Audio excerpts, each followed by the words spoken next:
So Diary of a CEO, what has been like one of the more interesting ones that you've heard that like you've taken something where being like that was super helpful?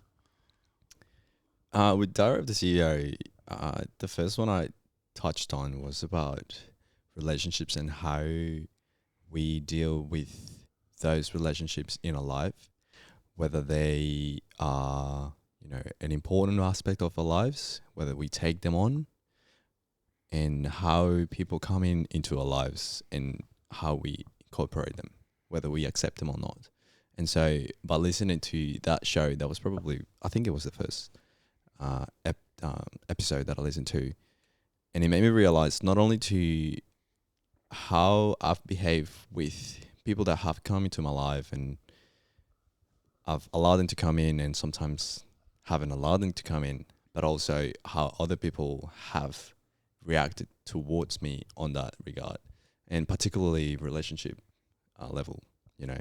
So sometimes people just come up and, they seem like they're open to coming to some sort of like a amorous relationship with you, and, things seem pretty going well. Sometimes words, make you believe that things are going to happen, and then all of a sudden, the towel is dropped and you're like, what the hell happened? But you don't understand how those things, occurred. And so by listening to that show, it made me understand how people actually are reacting, and the potential, and ideally just the main reason why they come up with those behaviors, when, the reasons why they act the way they act. Is this more for like romantic relationships? Is this like sort of friend relationships, or sort of a mixed bag, bit of everything? It was a bit of a mixed bag, with a bit of emphasis on romantic relationships, because that's where more often people end up to find the struggle, because it's where people get more vulnerable. And so that is probably one of the biggest aspects of people that don't know how to properly manage. And because, people deal with a lot of toxic relationships in the past, and then they just assume that those behaviors are the standards, and whenever something good comes on, then they just don't accept it, and then they start sabotaging themselves, and, things kind of like fall through and all of that stuff. That was a good episode that I listened to. Another one was about... And what would you do, given that, or armed with that new information, what do you think would be different about how you approach relationships now?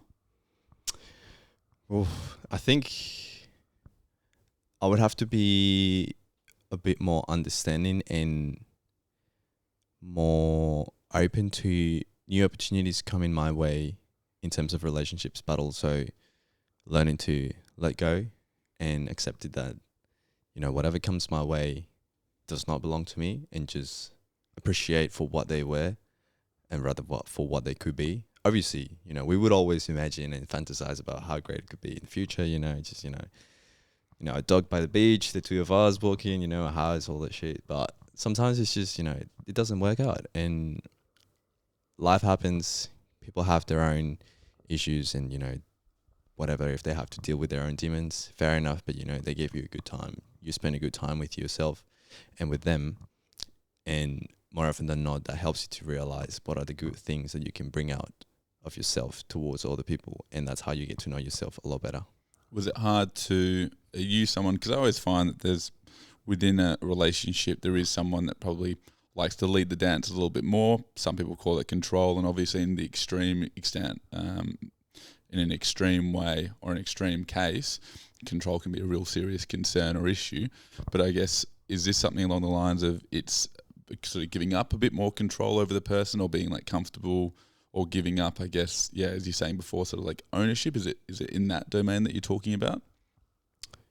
So, sorry, could you rephrase? Yeah. So, do you find that prior to this information, you weren't recognizing that you were sort of more of a controlling partner, or that you wanted things a certain way, and if they weren't a certain way, like you couldn't be happy, or you weren't able to understand that, if someone isn't into you, how could they not be? Like, from my personal one was when I had one of the first girls that I really fell in love with.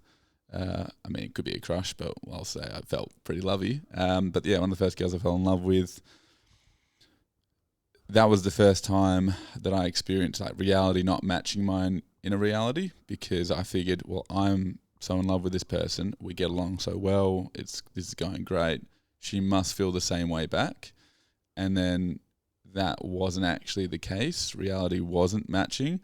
And so I had to give up the notion of, just because I feel a certain way, that doesn't necessarily mean that's the rest of how the world actually sees or views it, or someone else that views it that way. So I had to give up at least the notion of, I can't necessarily just believe that just because I feel a certain way, that the other person clearly does as well. So that was like a version of me being like, I have to face reality in this way. Yeah, so that is, I guess, a wake up call, or a reality check, so to speak, and you realize that, oh shit, what I actually think about is not the right way, because for them it's not the same. So to your question, yes, I would say that I was more on the romanticizing way of thinking rather than controlling. So what that means to me is more fantasize about how good it could be, because, you know, the way that we're feeling usually at the beginning, you know, the first couple 6 months is always like, you know, honeymoon phase, and everyone's like lovey-dovey, funny flutters, you know, giggles here, giggles there, and it's just like, oh, great. And then you start to think that things are going to flow, things are going to be great, things are going to be perfect. But sometimes people just have their own issues that they haven't actually been able to touch. And more often than not, when you start to get close to them and vulnerability starts to come up, then they see those issues, and then they don't know how to deal with them, and then they start to run away and shut down, and then that's when those things happen. But then in my aspect, or in my case, the things that I learned after those relationships, or like the people that I kind of like had a good connection with, because there's only been a few, I was able to understand that I had to accept what they wanted to do. If they didn't want to be in this situation anymore, fair enough. But before, I just trying to fight for it and thought that, you know, love meant a little bit of effort and sacrifice. And, you know, if things didn't work out well, then it's like, what can we do better? How can I make it better for you so that, you know, this is going great? Don't let go of this. And so I try to allow or fight for it a bit more often than not. And then at this point in time, I've just realized that, oh man, sometimes you just gotta let go. If they don't want to be in part of it, just let them be, because you can't really change someone. So if they choose not to be, accept for what it was, appreciate what you had, the time that you had with them, and yeah, just live in the memories and move on. So carry on. It's a tough one though, because when do you know when to stop fighting for it? I mean, because, you know, all relationships require some effort and sacrifice and some work. No one that's ever been married or in a long-term relationship has ever, I can't imagine anyone would ever suggest that it's always going to be that lovey-dovey honeymoon period. So when it's a tough one. When do you think you go, all right, that's no more fighting here? No more fighting to make this work? I would say giving up or learning to let go when their actions don't match their words. So when they stop trying, when they try to tell you, yeah, I'll carry on, yeah, we'll do this, but they don't follow through, that is the number one giveaway for you to start to saying, okay, cool, this is not my place to be anymore, because they're not willing to put the effort or the work. And it's a tough one to accept that they're not going to be there for you anymore. It is rough, but then it is part of the growth for you to understand. And it's more of the love that you have to give yourself to understand that if you continue trying to push through something that is not going to give, you're actually giving yourself more pain than the reduced pain that you will give yourself by moving on and accepting that happened. It's not gonna happen again, because no one is gonna ever be the same. But everyone's gonna give you a new perspective, and so you will be able to find a better relationship in the future. So, I think that makes sense. Trying to go, well, because there's only so often someone can say, all right, I will put in X, Y, and Z effort to try and make this work. But I definitely have some friends and compatriots that have been in ongoing relationships in the past, and some maybe even in the future, where that may be a pattern that sort of emerges. Actions aren't quite meeting up with words, but there are definitely times where someone is fed up by the end of it, and then the person goes, "Oh, but we talked about it, and now things should change." Nothing changes. The conversation's had again. Promises are made. Promises aren't followed through with, and how many times do you sort of allow that to go on before maybe a change gets made? I think that's probably a good shout by you, is just trying to recognise like how often are those actions and words not matching up. Because if that's becoming a huge or high frequency, that would be a very tough battle to continue. That's definitely death by 1,000 cuts. Exactly. Yeah, you don't want to be in that position. Not at all, man. It's you don't want to be at the end of the sword, How many people have you been in a serious relationship with? I've been in a serious relationship with 2 people. Mm-hmm. So I'm not much of a relationship guy in terms of jumping on a relationship from one another, because I understand that it is a commitment. Fair enough. But I have dated a lot of people, and I don't know, I can keep count, but there is out of those, people that I've dated, I've actually found that maybe 2 or 3 I've actually really connected into a level that I've actually never ever experienced before. And so you feel like, oh my God, you and I sync so much, and you just keep looking at each other in the eyes, and it's just like, it's a funny experience, or a funny feeling that I haven't actually had many times. So I can say officially, or like properly, 2 of those that actually made me change a lot more than my previous relationships did. And then for those times, did they go through like that honeymoon period, as you're saying, with that sort of fire and connection is there? And then it slowly, again, things just sort of change and shift. Like, I guess in your estimation now, looking back in those 2 times, because I've experienced something similar, why didn't they work out for you for different reasons? Or are we talking about my relationships? Yeah. So yes, I did experience the honeymoon phase on both of my relationships. The first one, it was actually when I was doing sort of like year 12 studies, and I did I moved, I did all the work that I had to do to be in that relationship. And over time, I think I was just learning about myself, and just, I think it was like true love, the first one. Of course, it always is the special one. And over time, you start to realize how people are, and, the idea of or the fantasy of them kind of like fades away when you start to see how they are properly. And when your values don't align in terms of like, are you an outgoing person? Are they an introvert person? Do you like to catch up with friends? Don't they like to catch up with friends? Kind of those things. So when certain things don't start to match, it actually puts a bit of like stress on the relationship. And then, so that was with my first one. And then with the second one, I think I jumped too quick on that relationship because of the need of feeling like I was at home. And so this person actually sweet talked to me, and, said a few words that actually made me feel like, oh my God, I feel appreciated here, and did a couple of things that I really appreciated. And, especially using the words like, oh, you can feel at home with me. Words carry a lot of weight. Yeah. And that's what we have. Like, this is how we communicate. And, if I tell you that we're going to do something, especially like when you're close friends with someone, or potentially being into a relationship, you give a lot of meaning to that.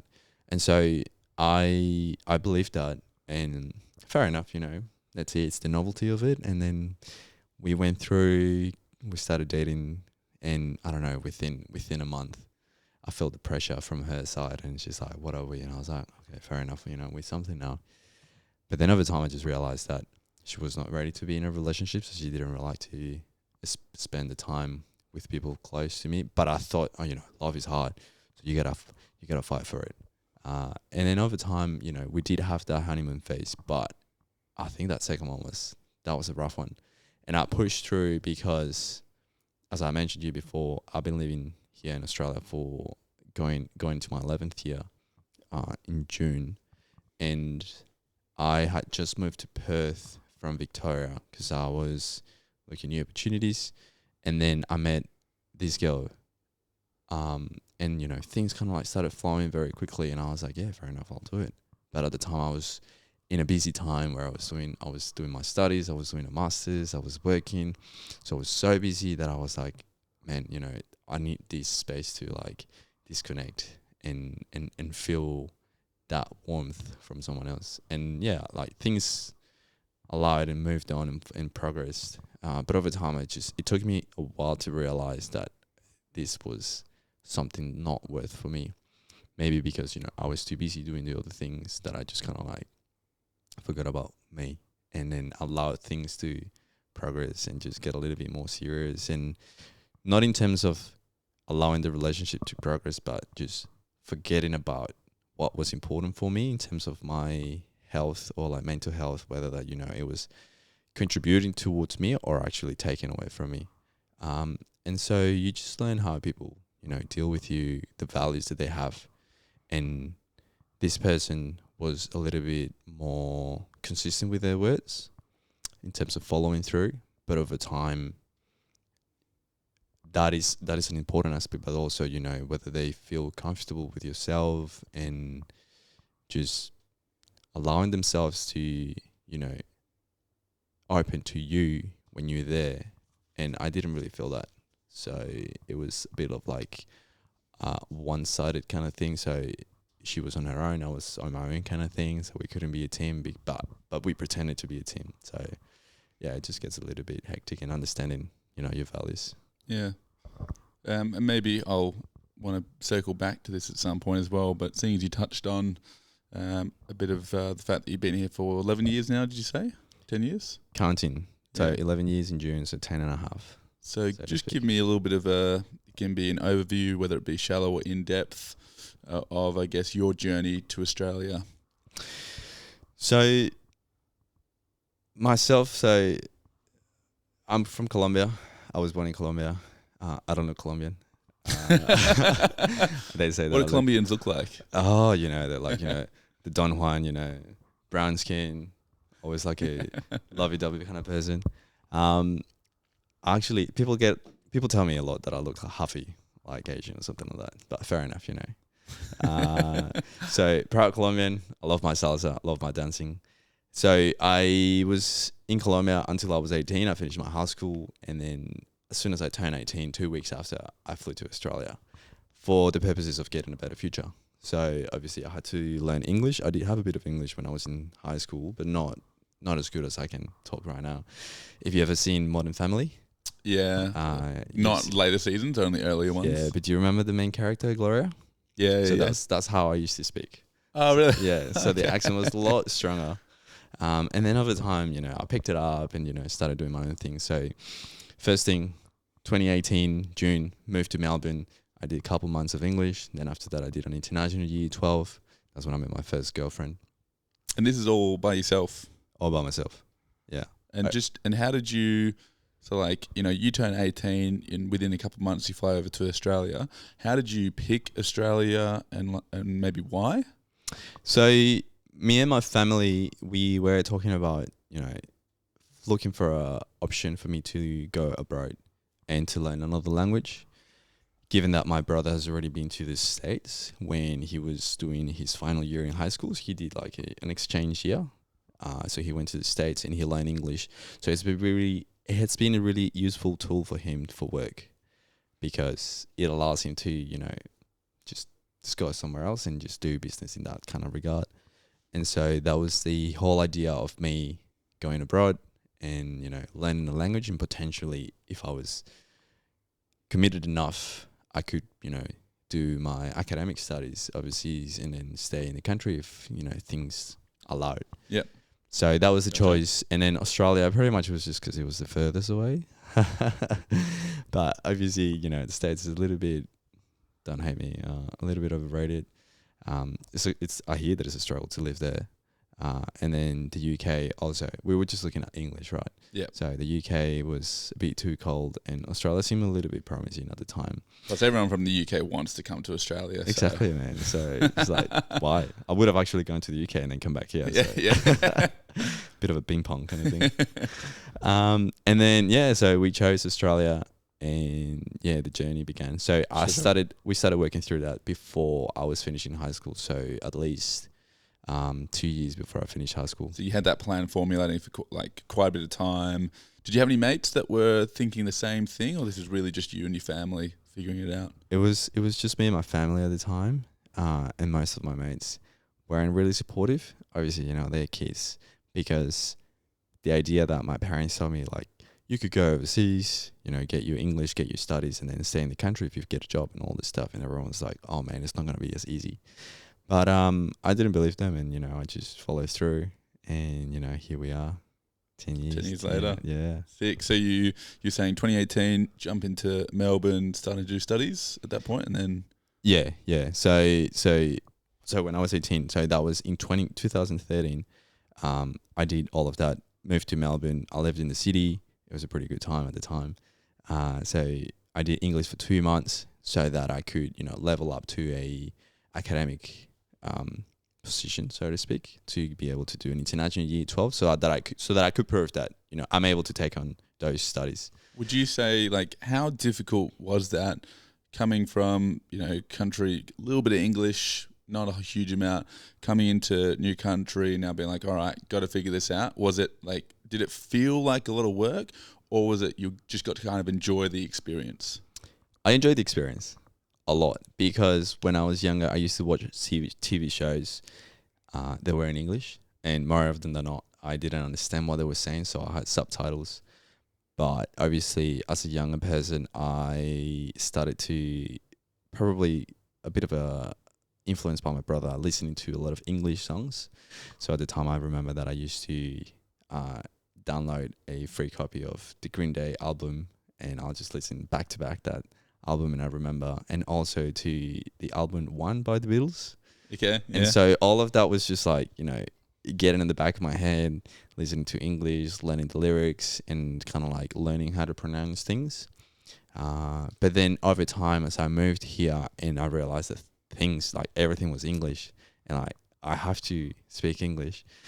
It was actually fun. Obviously, it's a little bit hard because you have to put the work to make sure that things sound the way they have to be. Like right now, the way that we're speaking, obviously, the way that I speak right now, it doesn't compare to what I was when I was back in the day. Can you still put on your accent if you wanted to? A little bit. I could try and make sound to sound like a Columbian, very much like this. Okay. But it's like a struggle. I have to try very hard. Damn, dude. Yeah. That is crazy. That's night and day. It is, man. But the funniest thing was the day that I arrived to Australia. So after a 16-hour flight from Chile to Sydney, bloody, that was a hectic flight. I had to transfer airports from the international one to the local one, domestic one, because I was flying to Melbourne. And I went to the food court and I was like, oh man, I'm hungry. So the first thing that I could recognize, other than all the restaurants were there, was Macca's or McDonald's. I saw the menu. I was like, oh, I just want to get a burger. And I just went for it. But then the lady, she just like did, I don't know, some Australian ninja moves. And then she's like, would you like that on a combo with chips and drinks? And hell, no. And I was like, yes, I didn't understand.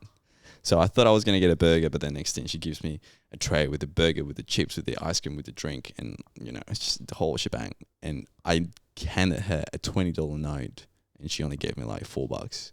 And I was like, holy shit, man, I spent so much money just because I didn't know how to speak properly or understand. I was just like, yeah. Oh, yeah, so you just like forked over a bunch, like, because I guess, what is the currency exchange from, so you actually grew up in Chile? Yeah, it's like, so Colombia. Oh, Colombia, yeah. sorry. Right. So flew out of Chile to Sydney, Yeah. and then okay. So, but then on that transfer over, yeah. So from Colombia, what is the exchange rate for? So it has changed over the years. So our currency back home is pesos. So when I left, the currency exchange of $1 equal to 1,800 pesos. Obviously, how can I compare that? What could you like with 1,800 pesos? What could you purchase around town, if anything? I could get a Coke bottle, like a 1.5 liter. So Okay. it wasn't. It was like, you know, a simple thing that you'll go and get in the shops, Okay. kind of thing. Or if you wanted to get a taxi, Whilst a Coke for us like that size might be like $5-6 or something. So yeah, something like that. yeah. Okay. Obviously no, but back in the day. Sure. And then over time, the exchange rate kind of like got a little bit more expensive. It came up to 3,000 pesos, 3,500. Sorry, I think as of like maybe 2 years ago, and then it started going down. So the first couple of years when my dad was helping me pay for my studies, it was a bit of a struggle, of course, because, you know, the money exchange started to go up. So $1 equal more pesos. So it's from 1,800 to 2,000 to 2,500. But then I started working, and then I started sending money back, and it was like a lot better because, you know, now one All of a sudden, yeah, you draw- give way yeah. more money back. yeah. Yep. And then right now it's just sitting about like 2,500. But obviously, you know, the reasons why we choose Australia and an overseas country was that the currency is a lot better. When you work, the effort is paid off properly, whereas back home it's not so much. So to put it in perspective, the minimum salary back home, they do it per month and not per year. Minimum salary for Colombia as a professional, you'll be earning 1 million and maybe 400,000 pesos. That equates to about $700 Australian dollars A month. a month, and that is not much. And you're not working only just Monday to Friday, but also sometimes, well, Saturdays it's a compulsory thing. But I think you work a little bit less than 8 hours, but you have to work Saturdays, and it's hard. And I've had mates coming from Colombia, and they say that they're just bored because they just work and work and work, and they don't see the money coming through. Yeah. Damn. So you start during that initial phase as well. Did you have like a bunch of savings, or were you sort of jumping straight into work?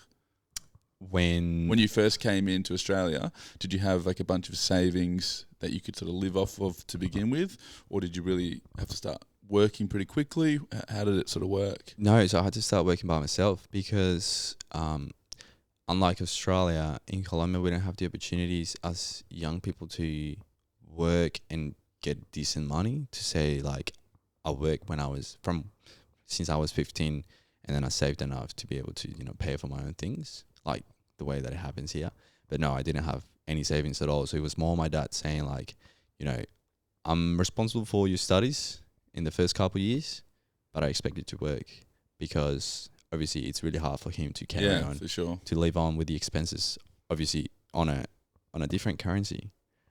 And, you know, things are way more expensive trying to pay on a lower currency to a higher one. So he said, like, you better start working. And fair enough, it was the first time I started working when I was 18. It was a bit challenging to find a job in terms of like the attitude that you have towards it, because I realized here in Australia, people are a little bit more forward. They're a lot more going for it kind of thing. And that's a mentality that is brought up since they're kids. So trying to be more independent. Whereas back home, we're more like looked after by parents and just, you know, oh, don't worry, we'll look after you kind of thing.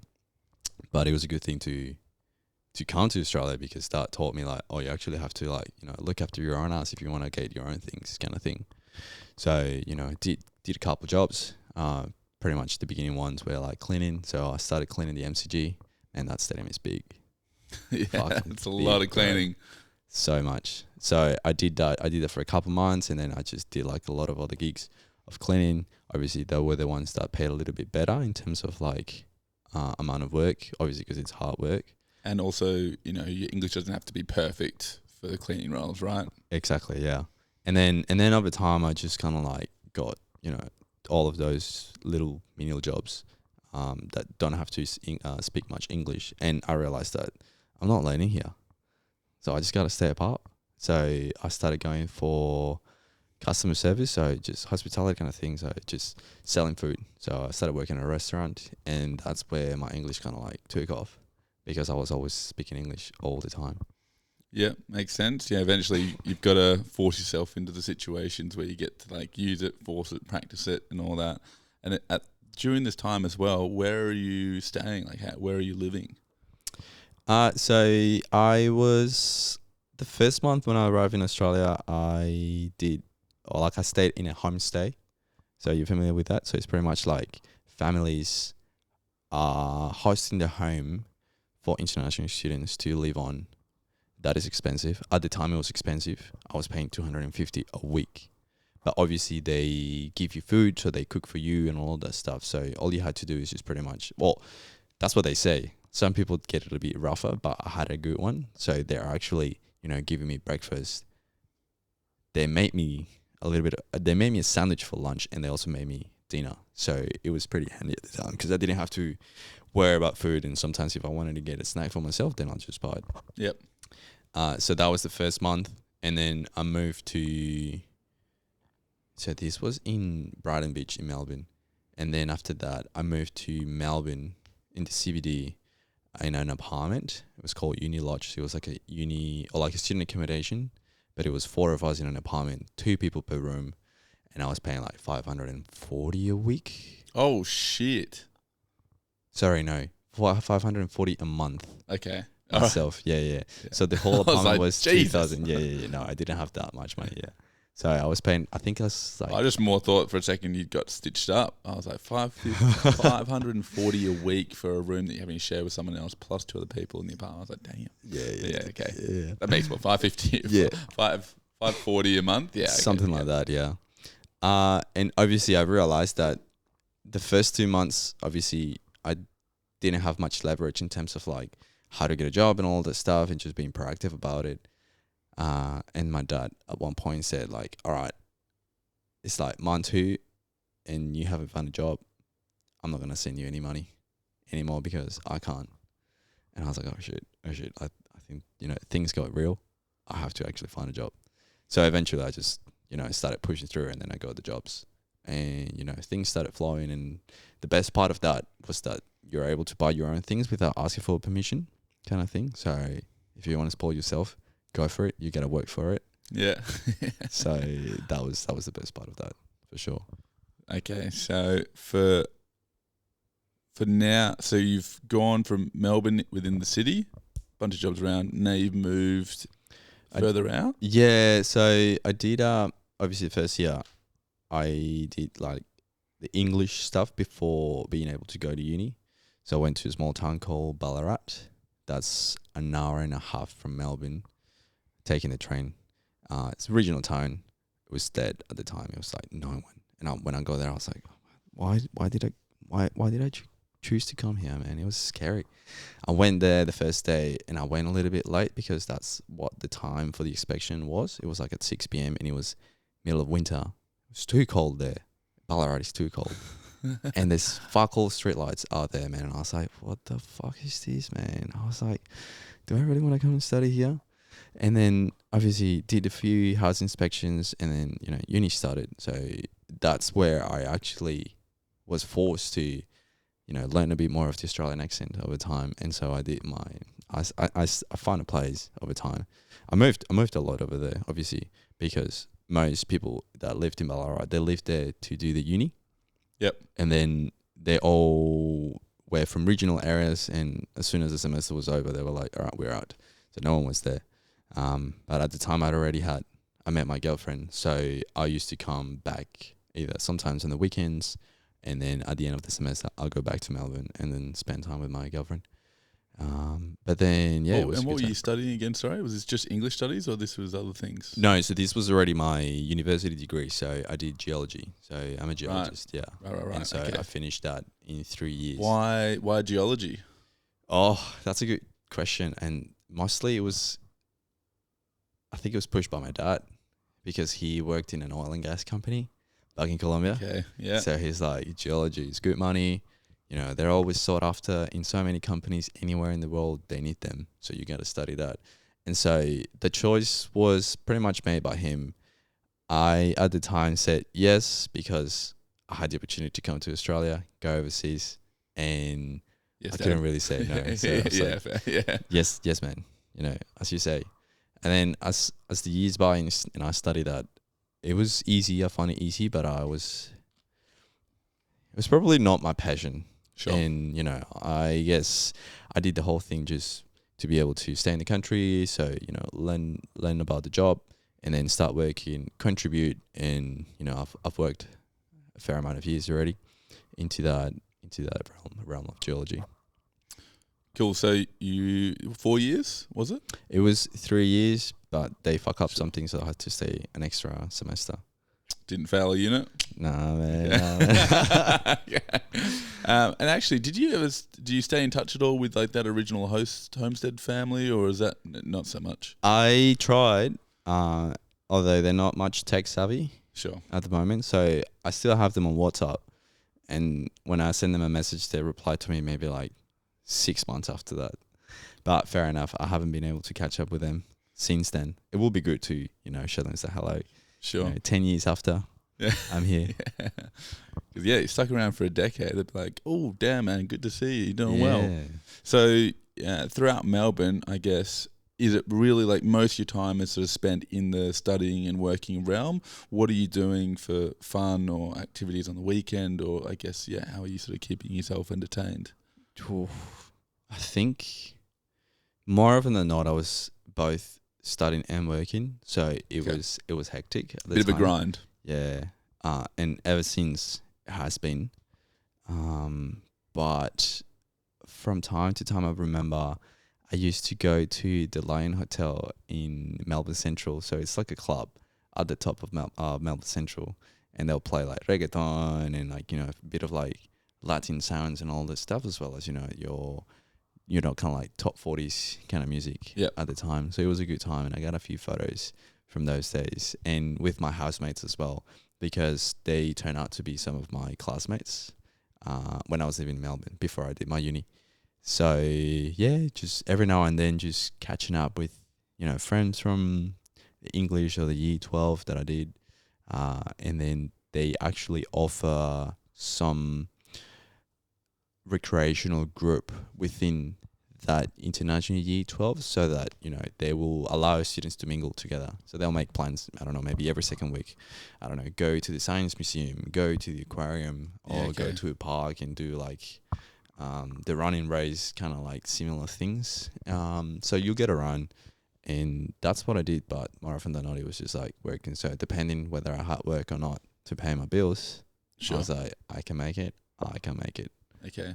And for anyone that's been thinking, like, I'm sure you've spoken with a lot of people who are either doing something similar or are just looking around like, what should I go and do? Do you have any advice that you typically give to people who are thinking or maybe even needing to go into a realm of study? Given that you sort of went into geology, I'm sure you spoke with people from different courses and such. Did you get a bit of a sense of, it would have been good to have done this or spoken with this person? Or is there any general advice that you typically give people that are looking to do something similar to what you've done? I would say just more talk to yourself and know what you really want before delving into something that you're being pushed to do. So I guess sometimes our parents have a bit of truth in what they say because they want the best for us. But sometimes they try to do what they weren't able to do for themselves, and so they push that onto you. Ideally, and I understand that my dad's concern was like, you know, money's important, you need to have money kind of thing. That was, I'm not going to say that I didn't like the choice that my dad made for me to study what I did, because it pays very well. But also I just realized that, you know, if I'm not really 100% into it, it's a struggle to push through and, you know, carry on doing something that, you know, sometimes you might not want. So if you know that you want something, just go with it, because it's your gut telling you that. And you're the only one that knows about yourself what you like. It's pretty much what you want to have for breakfast. Unless someone tells you what to have for breakfast, but you're like, oh, no, really, I just want to have this because I know that it's good for me and I like it. and then you feel better when you eat what you like. It's something as a simple choice as, you know, what you're going to have for breakfast and what you like to do, to, you know, scale it up to what you're going to spend the rest of your life doing.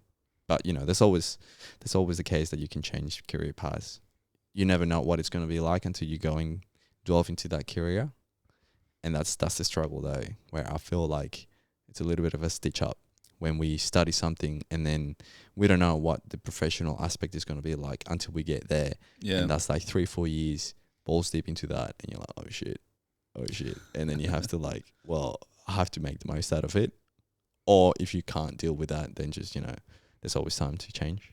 I think it's definitely, I mean, it's very, that translates into, I think what we were talking about beforehand, relationships. If you're not 100% into it, it's just going to be a lot of hard work. It's not that you can't make it work, but, you know, in some sense, I think you're right, where it's not really until we get into the field of what we've been studying, then we actually know what's going on. So true.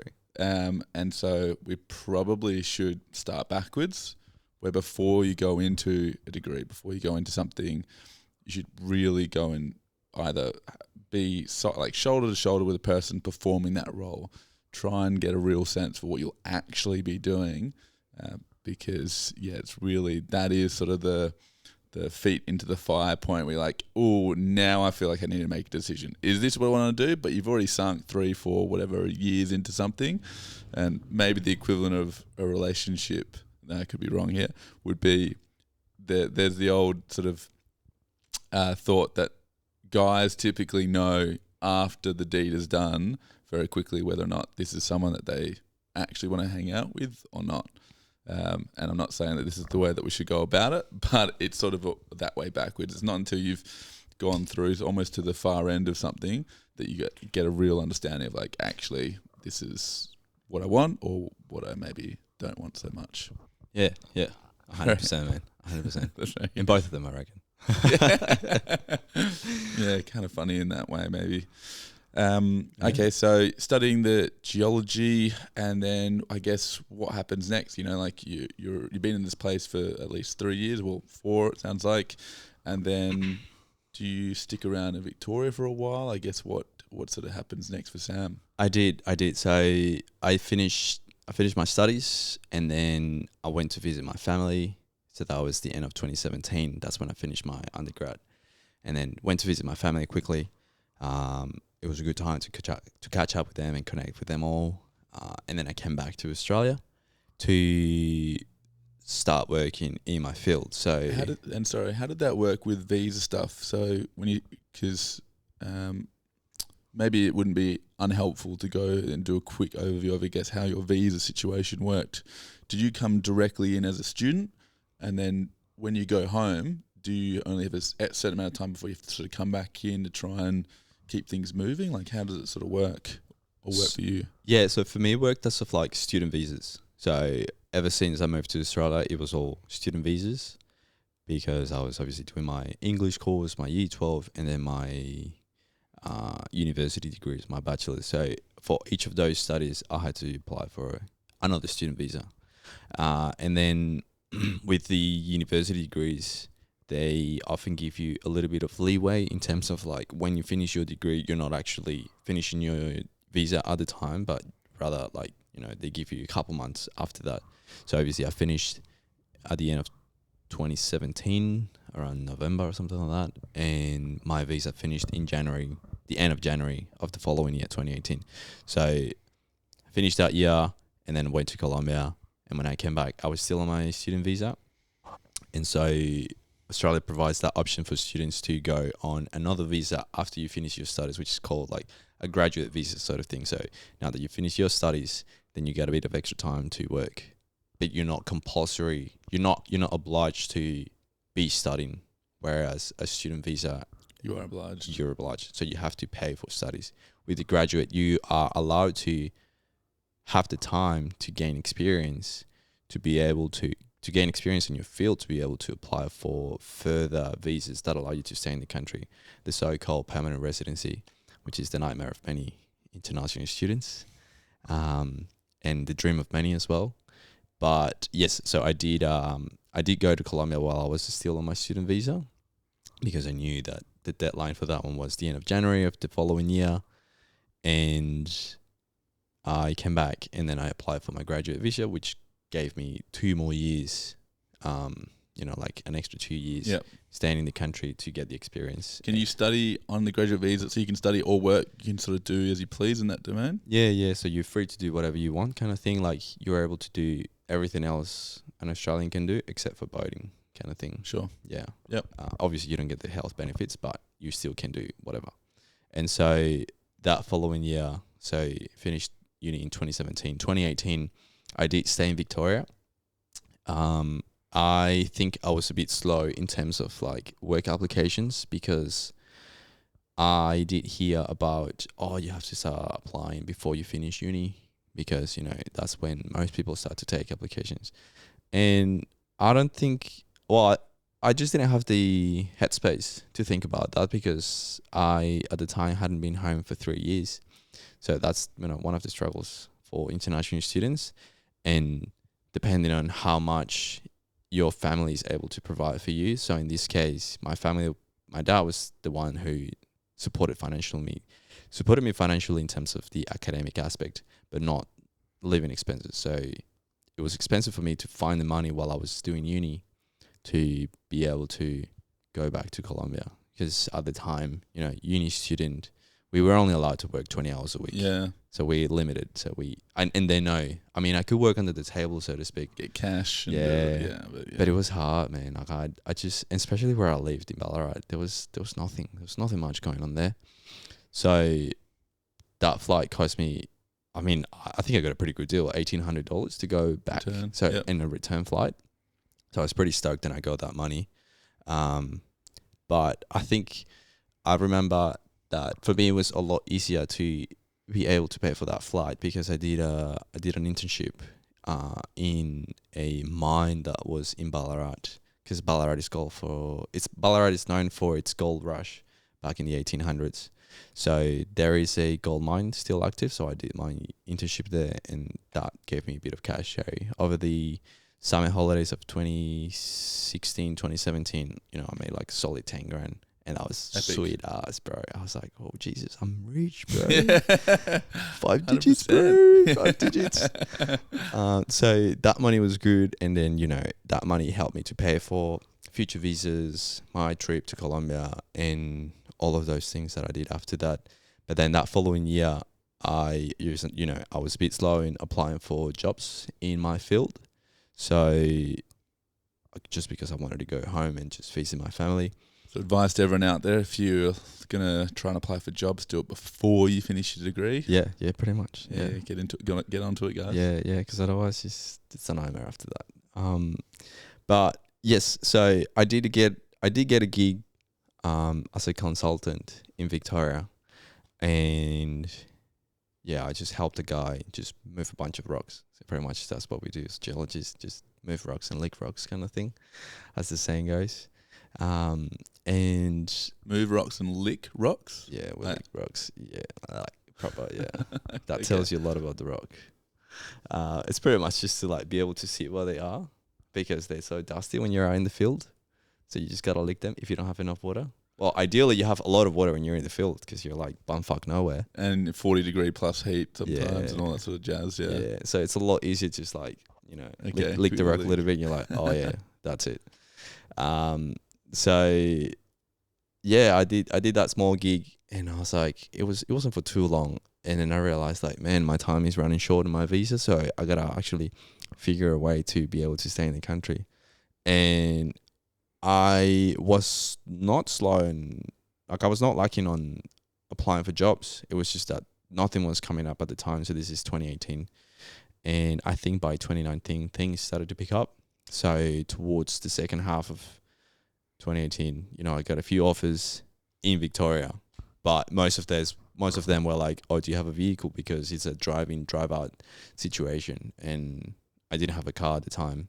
And I was like, sorry, I don't have a car. And then they just kind of like didn't follow through with the application because they say, oh, if this guy can't get here, then it's going to be no point.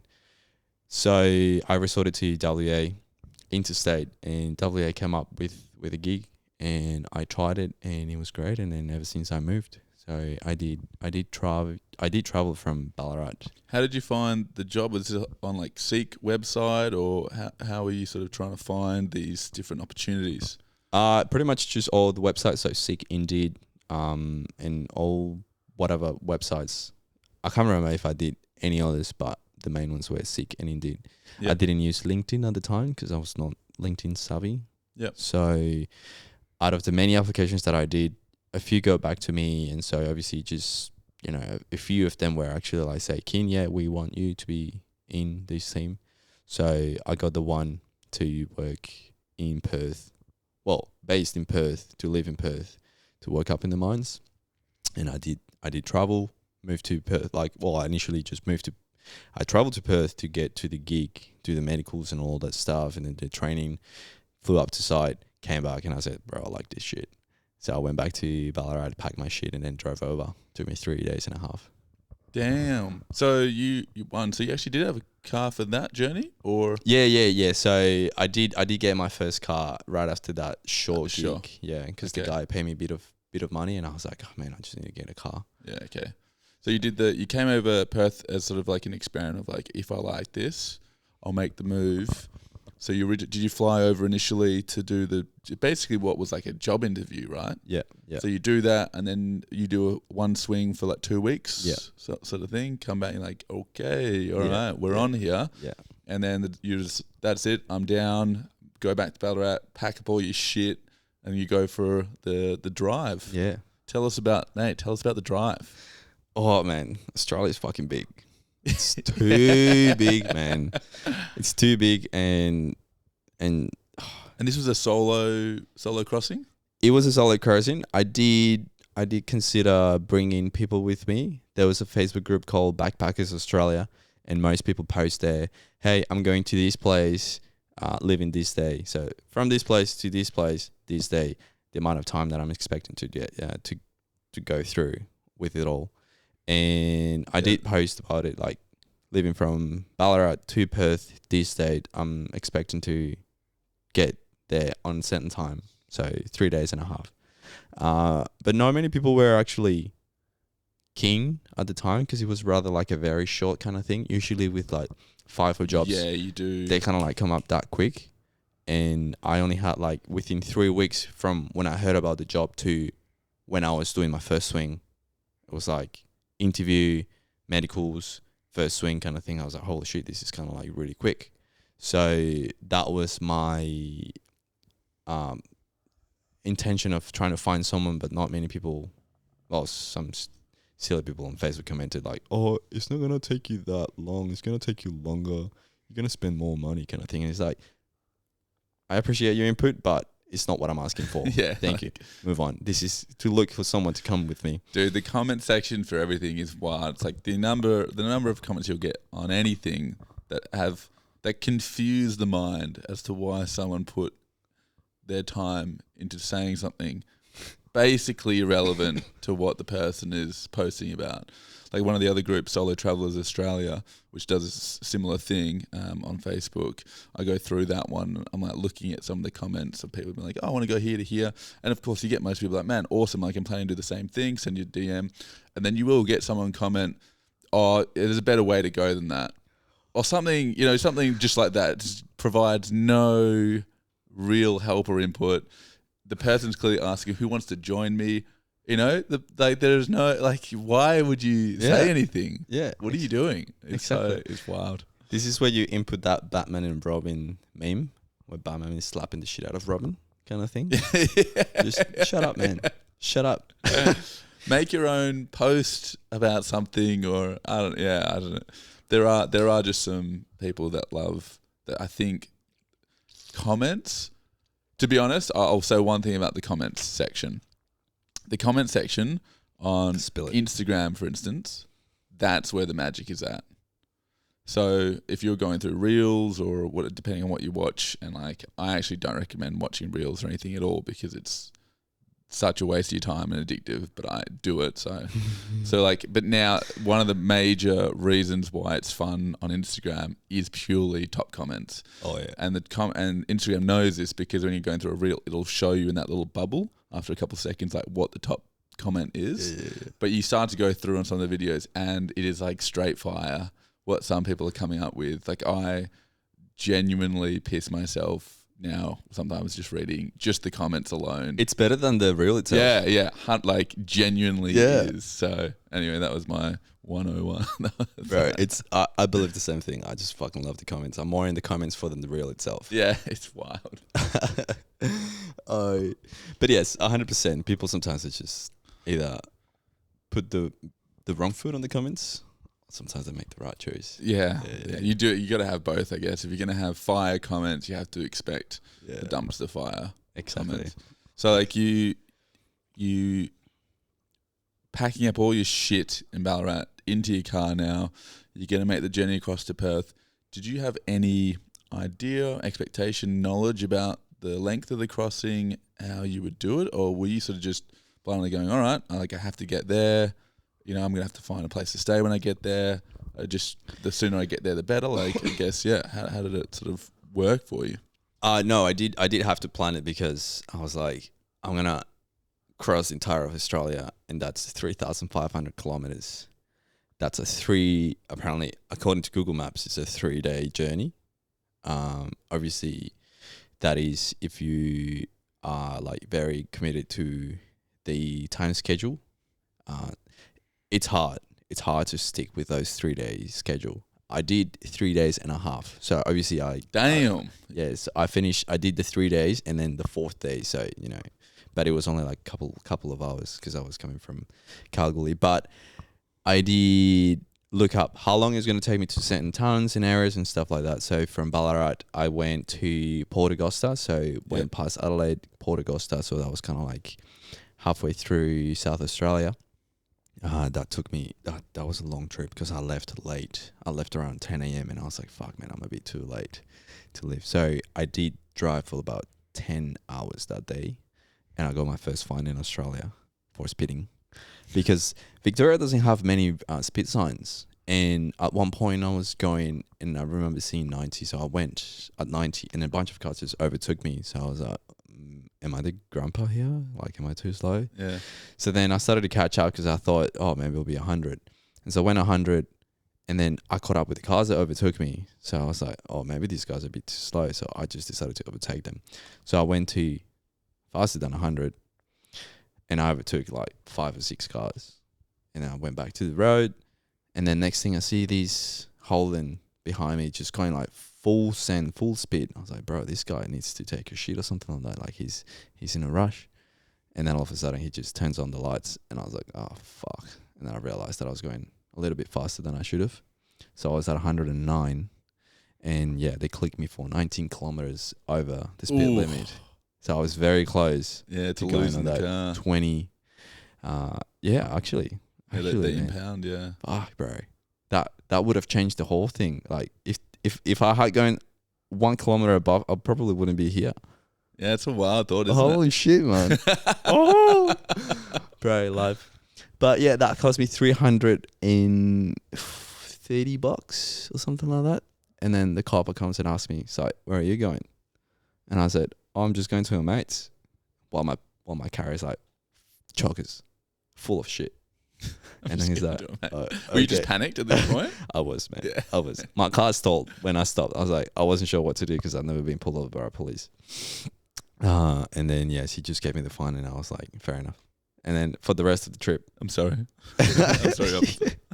I won't do it again. Yeah. For the rest of the trip, I was going like 5 under. Yeah. I was like, all right, cool. I'll follow through.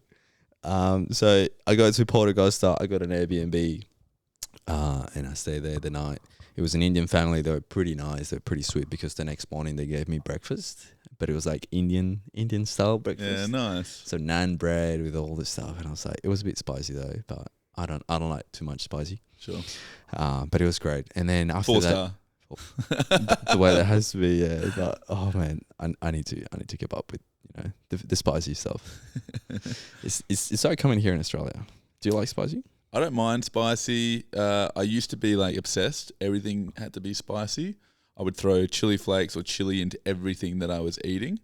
It was one of those, but I think I used to do it because as kids we'd see our dad eat chilies and we were like, oh, that's a real like tough thing to do. So then I feel like at some point in time, me and my brother just continued to almost challenge each other with how much chili intake we could have. So it just became this like natural thing, and then I don't know, you just sort of do it over time. But then probably 5 years ago, something around that timeline, I stopped doing it because I realized I'm eating chili with everything. I'm mostly just like feeling spice. I should probably chill it out. No pun intended. Yeah. And then like now I'm happy with it, but I don't ideally go for super spicy, but I do like a little kick in there, no doubt. Yeah, because I hear that it hurts on the way out. It can do for sure. For sure. If you kick up a notch with the spice, or even just some basic chili flakes, can also make you sore. You sore the next day. Yeah. So you've had so little chili that you're not aware of the chili rim, as it's called. The chili rim. Yep. No. That's the next morning. Yeah. Oh. Okay. I was like, what is your try? I thought it was like a kind of like a chili. Type of. It makes sense. Yeah. But no, I don't think I'm missing out. Is that very un-Columbian of you? Is like Colombia known for spice or not really? No, we don't have spicy. Mexico is the ones that are nearly as crazy as Indians, in terms of spice, and probably I don't know how Thai people match up to that level, but I think like those three are like top tier spicy. Yeah, okay. Chili rims kind of people. Yeah, I love the chili rim. But Mexicans do tend to like the concept of South America is that, you know, what is part of Mexico belongs to the entire of South America in terms of spicy food. So in Colombia, we don't really have spicy food. We do have like a couple of like, you know, we use onions to give a bit of like a kick, but it's not too much. I was going to say, like, I don't know that I've been to a Colombian themed restaurant. If there was one here, what would I expect to be eating? What would I be ordering? Yeah, so in Colombia we have a lot of meats, so we value like, you know, a good source of protein, of course, and a lot of carbs. So sometimes you might have rice and potatoes, pasta and potatoes. It's crazy how it is. Or there is plantain, so it's not very much seen here in Australia. So it's kind of like, it's pretty much like a banana, but it's I think it's a little bit more starchy and more of a vegetable rather than a fruit kind of thing. Obviously a bit of like different family of the bananas, but it's tasty because, you know, sometimes they can just make it a sweet fried plantain, or sometimes like a crunchy, kind of like a cookie like, but it's a salty or like a savory kind of dish. And then there's also another one called cassava, which is a starchier version than potatoes. Okay. Yeah, and yeah, there's a few things as well, like, which I don't do. In Colombia they dip cheese in chocolate. They dip cheese in chocolate. Yeah. Okay. So you just dip your cheese and let it kind of like slowly. I feel melt like there. that would work. Like, it's just fat and sweet. Yeah. I feel like that could be a vibe. I don't think I've ever had chocolate cheese. Yeah. Cheese chocolate. Yeah. It'll be interesting. I'm not a fan of cheese. Okay. All right. And so I obviously don't like that dish, but a lot of people love it. So that's another one. And there's another one called arepas, which is kind of like a flatbread, similar to naan, but a little bit more solid. And it's just corn flour with water and salt. But sometimes they can make it a little bit fiery in terms of like looking, because you can cut it open. So it's kind of like a flatbread. It's a round flatbread. And then if you make it thick enough, you can cut it and then open it and then fill it in, stuff it in. Yeah, nice. So it's kind of like a fajita. Yeah. Kind of like that stuff. Okay. So it's good. Do you miss like Colombian food? Is it, you're like, oh, it's good when you're there? Like, it's good. It's good when it's there. I pretty much miss more the lolis than anything else, because obviously it's been 10 years since I've been here, and I didn't really learn much on how to cook my home foods. So I feel like I just, you know, eat more in terms of the clean aspect rather than the Colombian way, because it is a little bit complex for me. I haven't learned. I wish I had, but I will try my best to eventually get back into that because it's tradition. And so it'd be nice to be able to whip out a couple like real clean, authentic dishes. Exactly. Your future partner be like, ooh, yeah, hell yeah. Exactly. So the way to the heart is the kitchen, bro. So it definitely is. My brother would agree with that 300%.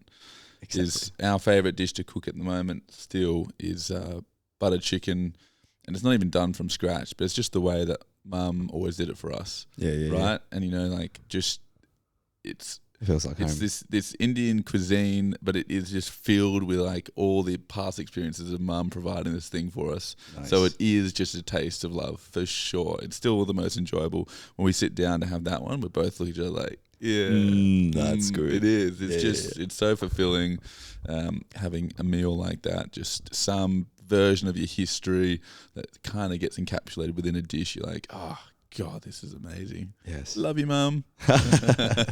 Exactly, man. So you've gone for this 3.5 day journey across the Nullarbor. Did you really, you're driving so much at that point. Do you feel that you didn't really get much of a chance to take it in? And I guess, did you feel quite rushed, getting there? I did feel rushed just because with the 5-4 lifestyle, you've only got a week. Yeah, true. So you really did have to get over there. Yeah. Yeah. So I had to be really quick in terms of like, all right, the whole idea is just we got to get to Perth. Yeah. I already sussed a place where I was going to stay. So I knew that all I had to do is just get there and drop my shit. So it was a little bit far to drive. And to be honest, there's nothing much in the middle of Australia. Like, after Port Augusta, and then that's it. And the longest flat straight road. Which is the Nullarbor. It's just like boring us. There's nothing to see, man. It's just straight. You just go and go and go, and you're like, okay. It was funny though because I saw a lot of cars that it's kind of like the Bermuda Triangle of cars kind of thing. Because a lot less on the side of the road. No, there's a lot of cars that just go so fast, man. Like, the speed limit is 110 or something like that. And then these cars were just bolting it like probably 150. And I never saw them again. And I was like, oh shit, it's weird. So like you think you see them back when, the Nullarbor ends because it's only 140 kilometers. So if this guy's doing 150 and I'm going on 100, we'll probably get there maybe like half an hour later than them. And they might stop somewhere, but I never saw them. And it was only a few that I saw, but it was just too fast. That's our like version of the autobahn. That's, yeah. There is speed limits. You're not actually allowed legally to do that. Yeah. But because it's a straight flat road, that's notorious for dudes in their cars or car fanatics. They just love to absolutely go full like foot down and just see how quick your car goes. Yeah, it would be good. It would be good to have a good car to just race it up there for sure. Yeah. But yeah, it was a hectic drive over there. And just before the Nullarbor, so they've got obviously the crossing between WA and South Australia, which is called Border Village. It's a bit of a messy place in terms of like they have 3 time zones. They have South Australia time zone, Border Village time zone, and WA time zone. So it's like when I got there on South Australia time zone, which was like 7 p.m. It was a bit late. And then when I got there, it was 7 p.m. or 6:30. 7 p.m. Half an hour before South Australia. And the WA time zone was like an hour and a half before. So I was like, what the fuck's going on here, man? You gained back an hour and a half of your day. Yeah, it was good though, because I thought I was going to miss on dinner. And then when I checked there, I was like, oh fuck, I missed on dinner. And they was like, no, it's still open. I was like, wait, what time is it? It's like, they've got the 3 clocks up there. Okay. It's just like, okay, this is weird, man. And then the next day I started get going. And funny enough, obviously I think that happens when you don't travel as much, but every state has their own rules in terms of like food and all those things. So you go through the checkpoint and then they say, oh, if you have any food items or organics, you shouldn't let them cross. And I just bought a tub of honey, which I love honey for some of my teas. It was a big tub. It was like $18. And then when they pull me aside and then say, okay, can you just step off the car and then we'll just check your vehicle, they open the back door and the first thing that they see is just this brand new honey tub. And it's like, sorry, we have to take this. I was like, no, bro. Not my honey. Not the honey. So I lost the honey. I was like, oh, that is devastating. Yeah, I'm still angry about that. But because they are, we do prize we've got the honeybees that we have in Australia are still largely unaffected by some of the viruses that are quite prolific across the world, and then even within states as well, there's always big concerns of, I guess, not trying to cross-contaminate between the different animals. So that's fair. I mean, I think it's it's the tourists that muck up sometimes the environment, but I'm glad that they stopped me for that, and I understand. So yeah. Did you get one last little taste? Can I have a little taste before it goes? I tried, and they're like, no, sorry, I see. They're a little bit like. I don't know. Have you seen any of the honeys here that have like postcodes written on them? So there's every now and then, if you go into a health food shop or even actually just some of the basic supermarkets, we've got lots of different versions of honey. You've got the kind of cheapo varieties, and then you've got the real like ones with the honeycomb in there that are clearly local based, and some of them have specific postcodes written on them. And the idea behind it is when you have honey from a specific area, suburb, location, the bees are having to grab the pollen from the local trees and flowers and whatever. And so it helps provide immunity for people with hay fever. So if you live within a certain area and you find yourself being allergic or like having a bit of hay fever, you're meant to go and get the honey that's sort of related to within your postcode, and it helps to provide immunity. So saith the theory. So if you ever do see some of I don't know if you experienced hay fever beforehand, but that just came to my head that they've got the postcode ones, and I used to suffer hay fever. I originally had like the injections to help, but then I'd still have like a little bit here and there. And look, I did have the postcode honeys at times, or at least I have had in the past. I can't say that it completely cured me, but I must admit I don't really have hay fever anymore. So maybe it helped. Don't know. Oh, little sidebar, everyone. Yeah, seems honey, powerful thing. Seems like it was meant to be. I love it. Perfectly lame is my preferred type of joke. So yeah, that's good, man. trying to keep it up, spice it up a little bit. Well, I didn't know that. I'm gonna keep an eye for that when I get my next $18 tub of honey. It's you do have to fork out a bit for them. They're not cheap. Okay. Yeah, no, and that's fair enough, bro. Like honey is just jam, bro. It's so good. I only realized that maybe 2 years ago that honey is the only organic food item that doesn't go off. Huh. I guess that would make sense. It's weird. Like you can have it there for ages. It doesn't go off. It crystallizes. Yeah. But it doesn't go off. Like if you have it properly sealed, you can have it there for years and it's still going. Yeah, I suppose the Egyptians used to use it to help mummify bodies and such, eh? Or someone did. Someone used to use it for mummification purposes. Yeah. Good on you. See, honey, it's just, we all love our bees. Bees are gangsters. They are. They're by far the best insect going around. It's potentially up there with sort of top 3 animals of all time, in my opinion. And what are the other top 2? Humans, I'm going to go top 1. We're number 1. We're definitely the only species that can stop the total destruction of the planet. We can create it, obviously, but we're also the only things that can stop an asteroid hitting us, or we're the only things that can sort of propel this Earth into the future ultimately. So we're definitely number 1. And then, who would be? Do you have one that would be in the top 3? You got humans, bees. Have you got I'm gonna throw in dogs. I just love dogs. I was gonna say dogs, but then I thought of like dolphins. But then it brought me back to one of those Simpsons episodes where the dolphins take over? Yeah, annihilate humanity. And I was like, ooh, fuck, bro. Snarky.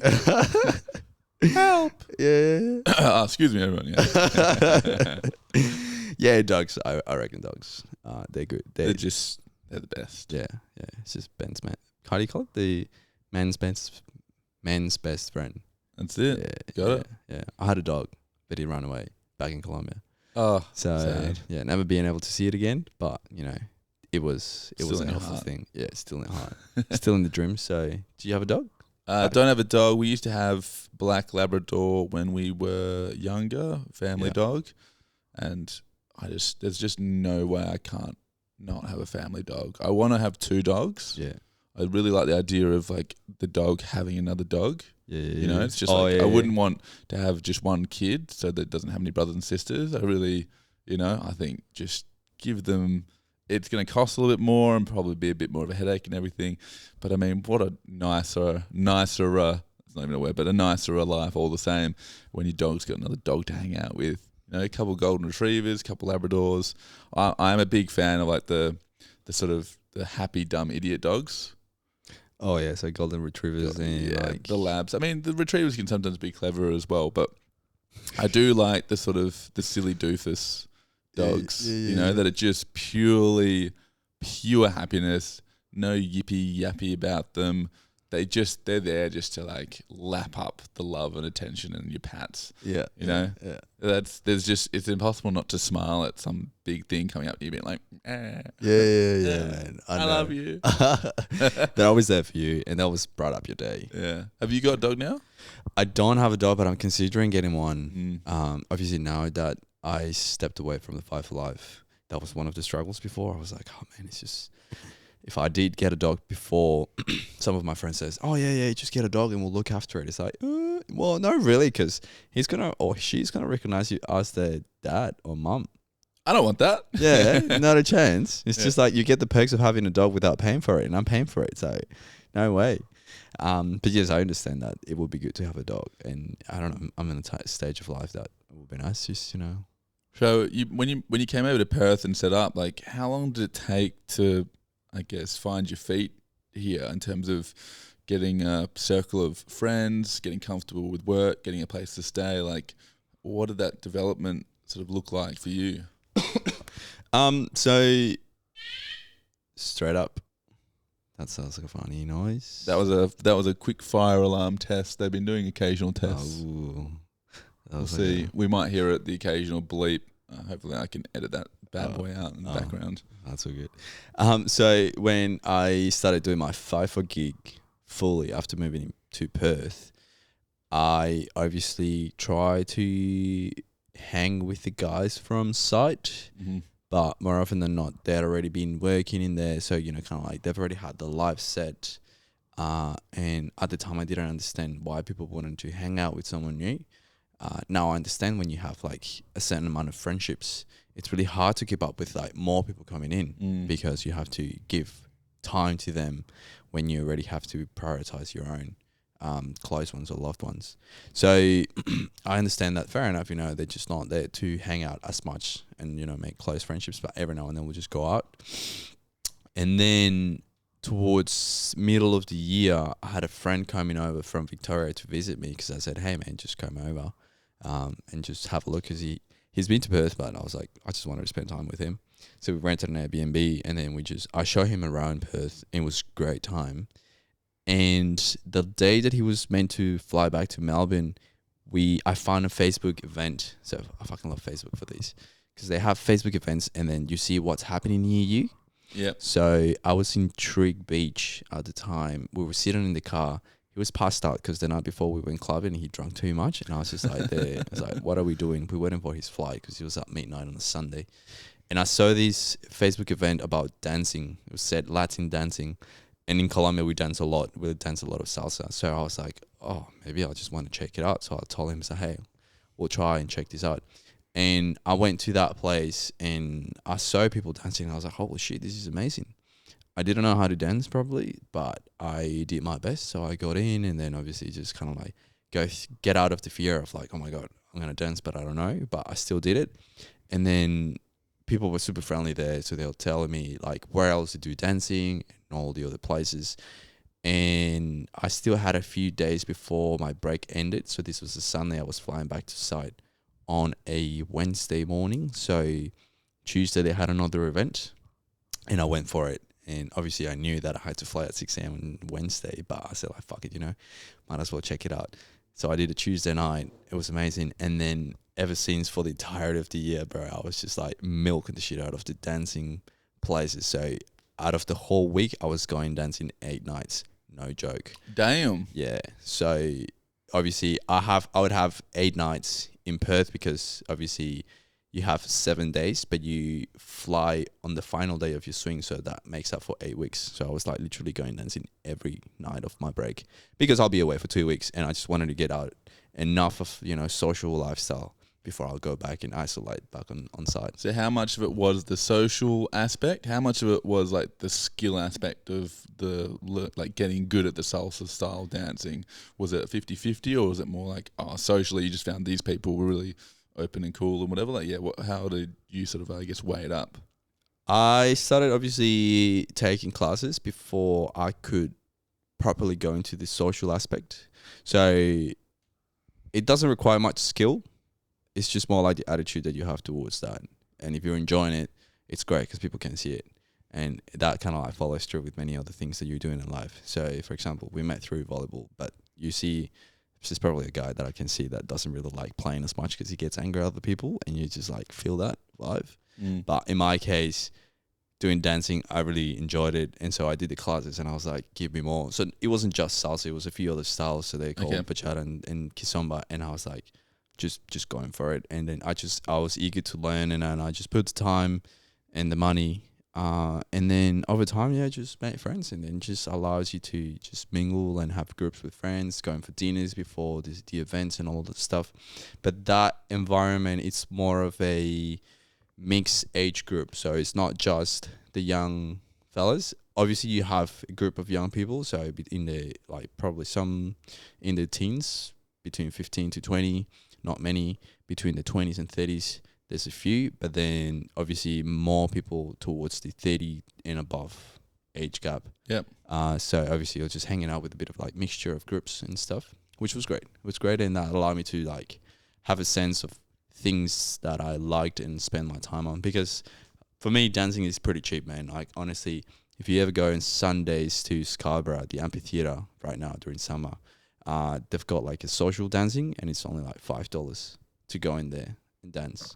And they're providing the music and the equipment, and whatever else. Yeah. So it's great and it's cheap. And I was like, bro, it's like a language that you get to not speak, but show with other people, even from a different country, if you don't have the same, communication language. Yeah. So it's great. It's fun.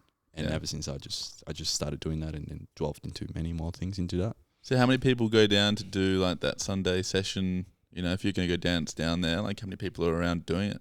Oh, I'd probably say 100, if not more. Yeah, cool. Yeah. There's a lot of people watching, sitting at the back because some of them might not feel comfortable enough. So, yeah, I'd say more. Like that amphitheater sometimes gets full. And sometimes they do like, a bit of couple of shows, dance shows, and then there's a lot of people coming up there. So I've done a few salsa performances here in Perth. And then one in Sydney. It's hectic, but it was just the enjoyment of why not? The whole thing. Yeah, good man. Yeah. So how long were you doing the FIFA gig? Was you were doing 2 weeks on, 1 week off? Yeah. How long did you continue on doing that for? So I sorry. So I did my first year of FIFO. This was in 2019. Then I had to do my master's degree for 2 years while I was working part-time. And then the following, so 2019 FIFO, 2020, 2021 masters while I was working part-time, not FIFO obviously. I was working in the office. And then 2022, it involved FIFO, not as often as a roster kind of lifestyle of 2 and 1, but I was constantly going on site every now and then. So sometimes I'll have like 10 days in Perth, and sometimes I have to go away for 2 weeks, a few days, or maybe like 3 weeks, and then go out again. And then 2023 was a proper, again, FIFO 2 and 1.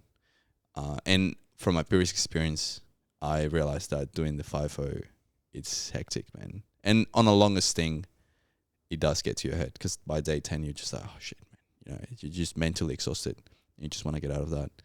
And as the year comes by, you feel like, fuck, this is not as easy as I thought it was going to be in the beginning, regardless of how many tools you put yourself to help your head exercising, talking to friends. it still tires you out. Yeah, particularly if it's not what you're passionate about, and you're sort of counting down the days almost to be back doing the thing that you want to be doing, which is, being back home. It's hard for that as a constant cycle not to weigh on you. Yes. Particularly if you're doing a 2-week stint, as you say, 10-day mark, that fatigue really sort of sets in. Whilst if you're fortunate enough to have sort of the 1 week on, 1 week off roster, there's a lot more longevity, I would suspect, in that. The only way to offset the difficulties is if you got paid an extreme amount that sort of to maybe make up for it. But ultimately, no one really wants to do it long term. There seems like the best way to manage it is to have that strategy in place, of your exit strategy in place. Yes. And I think that people, they think like, oh yeah, I won't do this for a while, but you really want to build in your exit strategy early on. Figure out when it is that you're out of there, and do what you need to. But at least if you've got that light at the end of the tunnel, then I think it's a lot more manageable. But if you don't have that, or you think like, oh yeah, we'll soon, maybe next year, maybe the year after, not sure, then it becomes a real mental game. Exactly. Yeah, and that's a important aspect of the FIFO, whether you know what you want to do with your life or not, because you could get used to the money. It could be sweet ass money, especially on the longest things, because you're doing longest things, and that's the harder part, because not many people want to do those. And what does a geologist doing 2 weeks on, 1 week off? What's sort of the range of pay that one might expect doing that kind of a role? For geologists on a 2-in-1 roster, it's pretty high, man. Especially like brand new, like you could expect up at like around 120k. 120, yeah. And then if you're a bit more experienced, 160, 180. Yeah, it's a lot of money. Real good money, yeah. Yeah, so it's a good tool to actually save money easily. Obviously, because you're away for 2 weeks, you're not spending too much other than your rent, and then knowing how you spend your breaks is the really important key, because most people find that going out clubbing and drinking on the break nearly almost every day, it's the way to cope with that struggle of this 2-in-1 FIFO lifestyle. And for me, it wasn't the case. I found other ways in terms of like doing sports, so exercising, going for a swim, going dancing, all of those things in terms more like things that help myself to cope with it, rather than make me feel bad the next day when it comes to drinking. Because even like they drink on site, and then when you wake up after a few drinks on site, I feel dehydrated, and I just couldn't do it. I was like, bro, I still have 12 days more to go offside, and then I'm like dehydrated on the second day. And I was like, holy shit, I don't know how these guys get used to it. Yeah. And the money that you spend on alcohol, because it's expensive. So I realized that, coming back and knowing what works for me to help me cope with that over time. It's not easy, but yeah, you just figure out what works best for you. And it's always have to do, if you want to like being able to exit that place of 2-in-1 or the FIFO lifestyle, because for some people might like it, being away from the family. If they have issues with their families, it's just kind of like a time to be on their own. But that distance as well helps a lot for you to like focus on one thing and then focus on the other thing. It all depends on what you prefer and what you value in life, whether you want to be 100% present with the ones that you love and your friends, or would you rather spend some time away because, it might be a bit of a struggle at home that it allows you for you to like have that space for yourself. And I think, you can definitely sacrifice periods of time in order to try and, again, achieve a certain goal.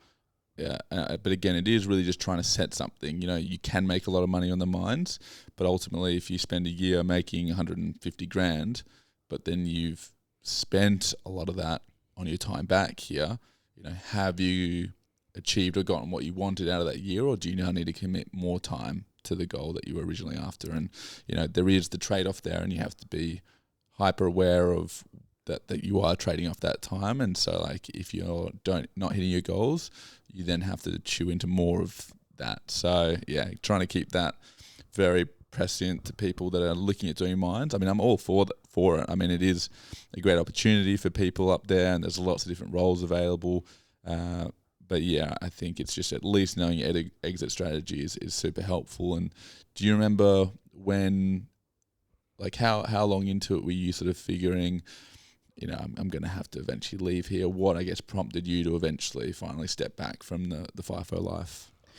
I think my situation led me to my choice of living the FIFO lifestyle was that I haven't been home in 6 years. I have been working hard to sacrificing a lot of time, personal time of my loved ones to achieve to stay in the country, so to obtain the permanent residency. Having obtained a permanent residency stops me to having to apply to continuous visas. So now I'm due to apply for my citizenship, which allows me to, you know, fully be in this country without any, you know, legal immigration sort of like aspect. And so I realized that with the previous year of doing five, for one of my bosses mentioned to me, we expect you not to travel because it will be a well, he didn't say the right word, but a backstab on the team. Like, you know, if you go traveling, then it kind of puts us off because we don't have someone else to cover for you, kind of thing. And that was the interview before I changed on that team, and I felt angry because I was like, I wanted to go home, I wanted to see my family, but then this guy's not letting me, and so many things just fire up inside me to think that why do I have to ask for permission if I want to go and see a loved one? And I think it has been all the work that I've had to put through and the sacrifices that I've had to make to be able to reach where I am. And then obviously when I attained my permanent residency, which was last year in July, then that gives me a lot more freedom. I can actually, you know, if I don't have to work in this place anymore, I can do it. But before, the mentality of an immigrant, you have to.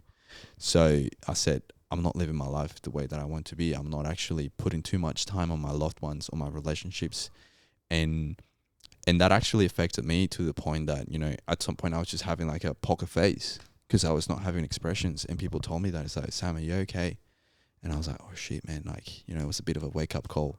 It's like, get out of this. I was not used to the money because I know that money doesn't buy me happiness. Like, it only provides for the things that I need. Like, you know, be it my house or like, you know, the shelter that I live. I'm still renting. Like, I haven't been able to buy a house because I've got loans to pay for my studies. But, you know, having the essentials, it's really important. But anything else beyond that, sometimes to me, it feels unnecessary. Like, you know, having a fancy ass car that cost me $50,000 that I took a loan for because, you know, the normal car that I have right now, it takes me anywhere and I still fucking love it. Yeah. And it's great. So I value now the presence of people and friends and how they make me feel, and just that to me, after, like, for example, it was a topic that I was going to touch on, the diary of a CEO. It's like the relationships is one of the most important things that we have as human beings. Community, culture, all of that stuff is just what brings us up together and like make you feel part of something, because that's what we want ultimately. So you want to have friends, you want to have a partner, you want to have a family, and it all kind of like entitles and encompasses into a community aspect sort of things that you want to belong to and be part of. And when I realized that I was forgetting about that because of the job and the lifestyle of FIFO, after 2 weeks I come too tired, man, and I just wanted to sleep. And I tried to keep up with friends, but it was hard. So it was like a constant struggle and grind the whole year that I was like not resting, just because I wanted to look after like the relationships that I had. Not all of them, you know, follow through in terms of like, you know, whether the effort that I put in, they will put it back. Yep. But it was just more relationships. Am I looking after them? Because that's what fuels me and makes me happy. And then I realized that I've actually just forgotten about them, family and all that stuff, because of the sacrifice. And I said, I have to get out. And if I don't do it now, I don't have a house, I don't have a family. You know, it's the time. So I didn't want to have a regret later on. Yeah. Do you think that, you know, you've spent a decade now? Yeah, so you've spent about a decade at least, largely separated from, you know, what was your original community, family, friends, everything back home. I mean, that's certainly a long time that has to create like a real desire or want, because that is a huge chunk of something just like lost. It's not completely lost, of course. Like, it is there and you can access it, but as you're saying before, you haven't been back there for 6 years, something along that effect. So, Yeah, 6. do you think because of what you've been doing for this past decade, that's what's really sort of made it super aware that that's something you absolutely want to foster and create as much as possible, in Australia? And congrats on the permanent residency, by the way, and the soon-to-be citizenship, I'm sure. Thank you. Very cool. Do you think that's a bit of a feature in some sense, that you've really learnt to appreciate it based on the fact that you've had to be kind of alone somewhat for so long? Yes, 100%. Because, hell breaks loose. What do? You go back to your loved ones. And if you lose everything, you've got your loved ones. You've got your family, you've got your friends, you've got your partner, you've got your dog. And they don't care about whether you don't have money, whether you have debt or not. They're the ones that are there for you to help you get back up again. It's hard when you don't have anyone. It's really hard. And there's been times in my life that I felt that I didn't have anyone because of the, toxic masculinity that goes around everywhere, that, oh, you're a man, you can do it by yourself kind of thing. So don't speak up, just, man up and just endure it kind of thing. But that's actually, it's a bit of a backstab to myself when I've done it. And I feel like, man, I can't deal with this by myself. And I had to rely on friends, even though sometimes it takes me a while and understand how to find good relationships that, I can find certain kind of support. So you can have like your emotional support, which would be either one of your best mates or best friends or mom or dad or whoever, brother, that you like literally spill your guts about everything, and then they're there for you and you're there for them. And having that, sometimes I've had it in my life. I lost it in terms of like distance, of being away from places. So I had a really good, close friend in Victoria, but due to distance and my work and all of that stuff, you just get distracted and things just kind of like drift apart. So I lost that. But yeah, it's just, having the people next to you is the last thing that, helps you to get back up again and get on with your life. And so now that you've committed, you've taken the step away from FIFA, which is awesome. What is, I guess, next on the agenda? Are you now giving yourself time to figure out what it is Sam wants to do? Are you going, I'm going to go back and see the family ASAP now? Like, I guess, what's the next, like, maybe year sort of look like for you, do you think? I think this year for now, and the plans that I had was to travel, because I have not traveled. I've done the work of study work to get the PR, the permanent residency. And I've realized that, fuck man, you've done enough hard work that you should reward yourself to go and explore and see what's out there, to have a better perspective. And to one of the questions that you asked me when we were on the beach, is like, what do you like about traveling? I like traveling because it just opens up your way of thinking, how other people live their lives.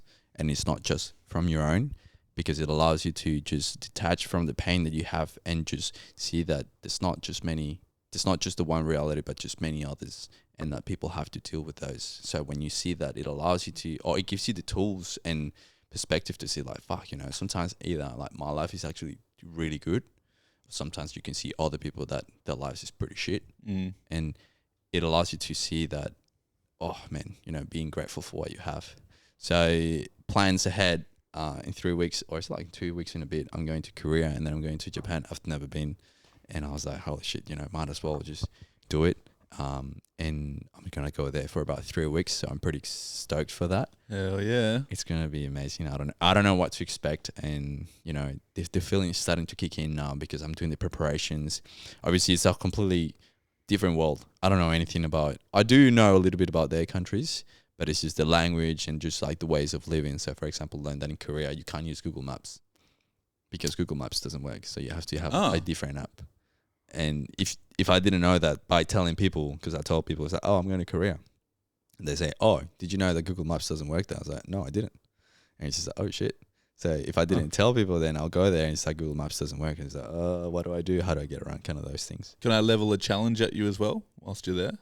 Yeah, yeah. It doesn't have to be for the entire trip, but I spoke with someone that I think he's been traveling now pretty much non-stop, really, for about 2 decades almost. And he's gone through the evolution of books into phones and into computers and all that sort of that technological change and like how that affects travel.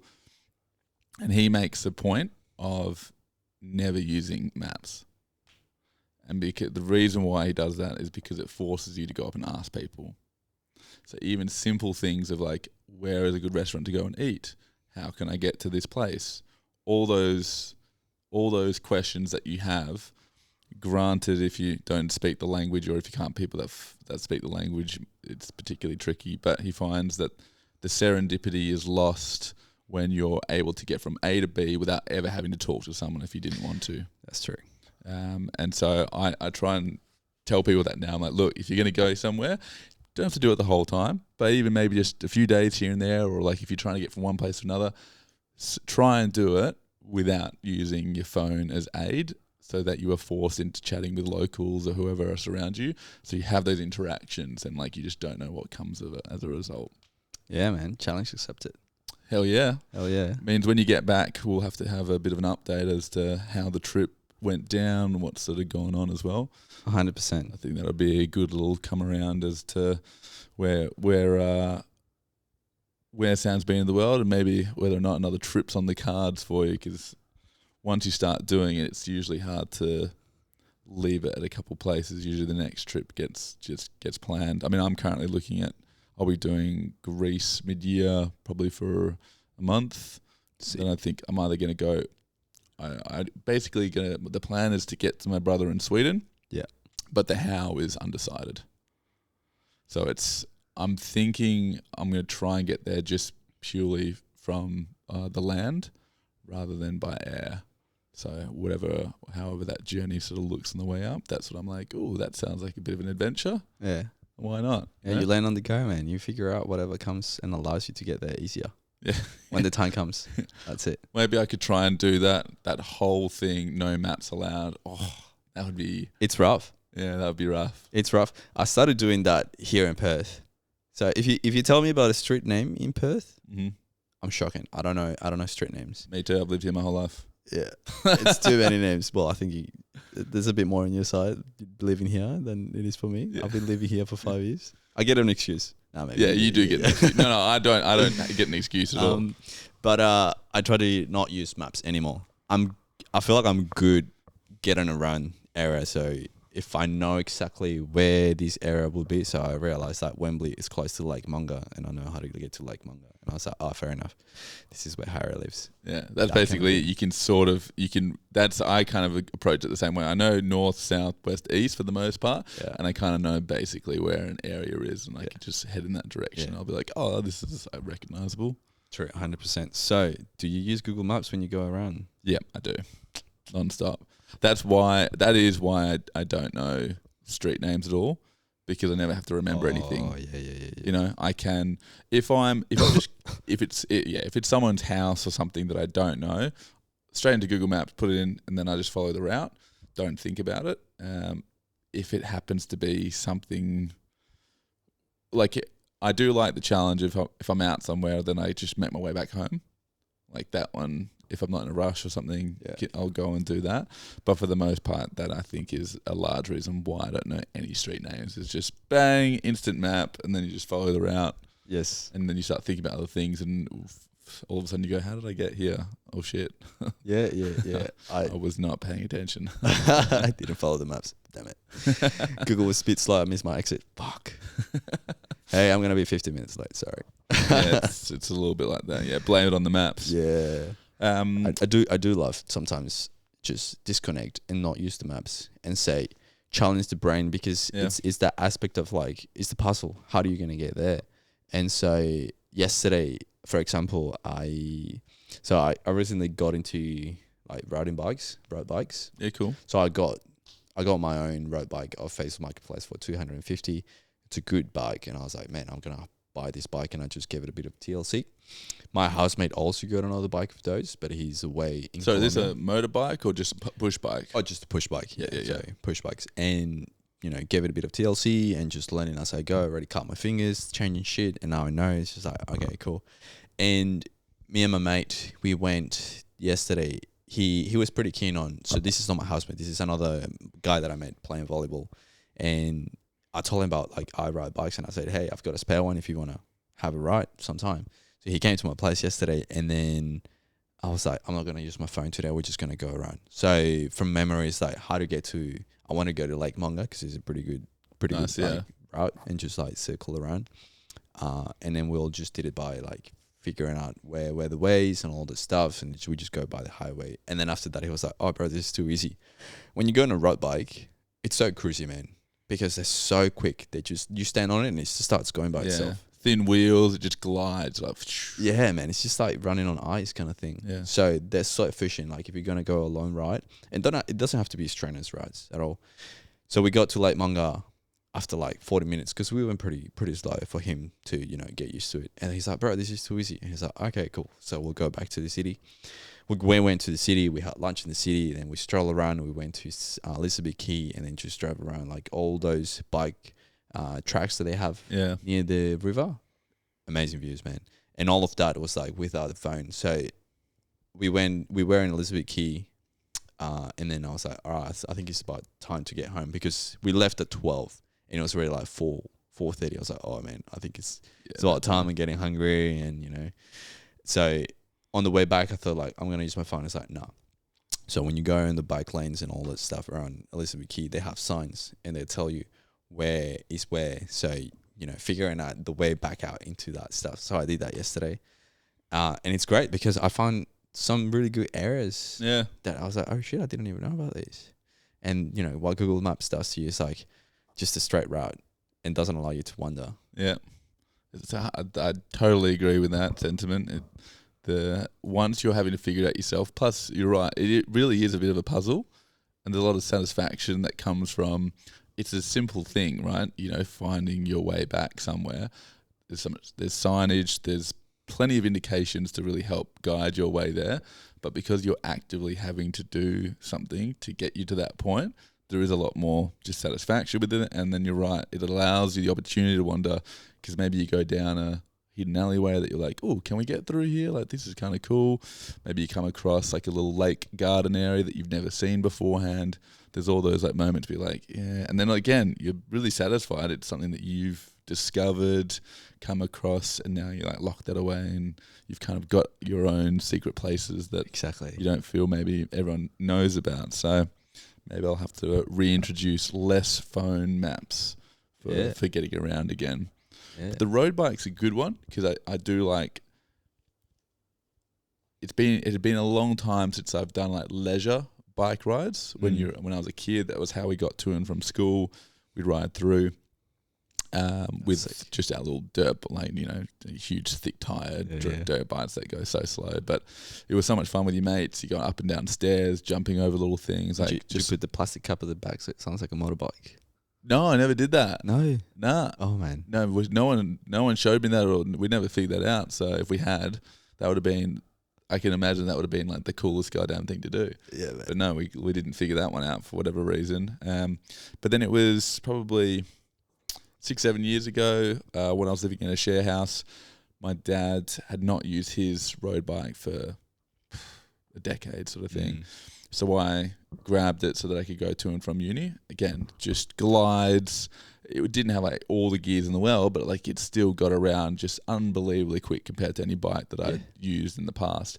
I was like, oh, I get it now. Like you go quick, it's minimal effort, and turns out when you're riding, there's something very enjoyable about you're in the open, fresh air. You're just going at like, you can go anywhere, you can be on the road, you can go on a pathway, you can go across into somewhere. It feels very freeing being on a bike. And if it's good weather in particular, like it's such a nice time. It's such a nice, enjoyable thing to do. So I can very much I can appreciate the people that dress up in the Lycra and go for the big journeys, because it does feel like you're on this large adventure. But even more so, just having a good push bike to get you from, if you've got a workplace 10, 20 minutes away. It's such a more fun, enjoyable way of just getting from A to B for sure. Yeah, 100%. I thought of coming this morning here on a bike, but I did a long ride yesterday. And in my dreams last night, I was in my bike and I was like, oh, I feel like I need to give it a break. Because I did like a 5-hour ride yesterday. I was like, just give it a break. Are you training for anything for it, or this is just, it was more the enjoyment of it? Just leisure, man. That's it. Yeah. And when you say what you said is true, like just that freedom of being on a bike, fresh air, going on a path, going on the road, it's just amazing. And it's way to relax, and just, you know, just ground yourself. It's just a good way to see the place as well, isn't it? And you go slow. You don't have to like catch up with the speed. It's the red light. Keep going, you know, because you're making traffic kind of thing. You can stop by, get down, sit down, have a fresh air, a little bit, water. Have you got the bike that you're getting like the shoes clipped in, or it's just you're wearing normal shoes? Oh, I'm just wearing normal shoes, but I did change the pedals to those ones that have like some screws coming out. So it gives me a bit of grip. Yeah, okay. Gives me a bit of grip on the way back. So because with the bikes, if you have a normal pedal, like just the shitty ones, let's say, when you get a force, you only get full force when your foot is going down, but it's not when it's going back up. And so when you have those screws, when your shoe is on those screws, as you retracting your leg, you're still getting a bit of like energy coming through, so you get like more speed. So it's a lot easier that way. I always heard that the act of riding, if you imagine that you're pedaling in a circle, which you are, it's the bottom half of the circle, which is where you're really trying to put your power through, because that's where you can generate the force. And everyone does usually the forward half of the circle, not the bottom half, where you're pulling the pedal back up. And that's where, at least that was explained to me once by someone that was don't know I can't remember if they were professional or something, but I was like, like remember hearing that as a kid, like I didn't know that. That's cool. Yeah. Like, I got to pull back. But now that you say it, I'm sure that I would have had a bike that didn't have any of that. So I think I would have always found like the pulling back action, like how does that freaking work properly? So it does work to have those, either the hooks over the pedal that has that cover on the shoe, like the ones the e-bikes that you have on, sorry, not the e-bikes, but like those bicycles that you have in the gym, or the fancy cyclist option. But I mean, that's a bit too much for me. It's another investment that I don't think like I'll go to full send bicycle pedal with a bicycle shoe that just like clips on and then like you go full speed. I find that one tricky and scary, because what if you trip down and just like all of a sudden you see every now and then you will see someone that has those shoes locked in place and they go to try and unclip their foot as they need to stop at a light or something, and then it's just fall over, land on the ground. It's not a great bit clunky look. It's probably impossible to, like, if you're gonna do it once. It's like guaranteed you're going to do it. Like, it doesn't matter how often you do it and how good you are at like dismounting. At some point, you're going to be out on the road and you're going to not be able to take your foot out and you're going to fall and land on your side. And everyone's going to laugh. No, they're probably not. But that was totally planned. Part of the show, get up, like just look straight ahead. Don't look at any of the cars around you. Like, fuck, God damn it. Oh, that happens, bro. That happens. But yes, that's You get the levels of commitment. I'm not too committed to bicycles because it is a bit uncomfortable when you sit on it for too long, and the longer you do it, the more it hurts. As a physio, I see people coming in every now and then. They get quite a lot of pain down through to the back of their knee, because if you're sitting on that seat long enough and you irritate like the sciatic nerve, which some people do. Not an uncommon one.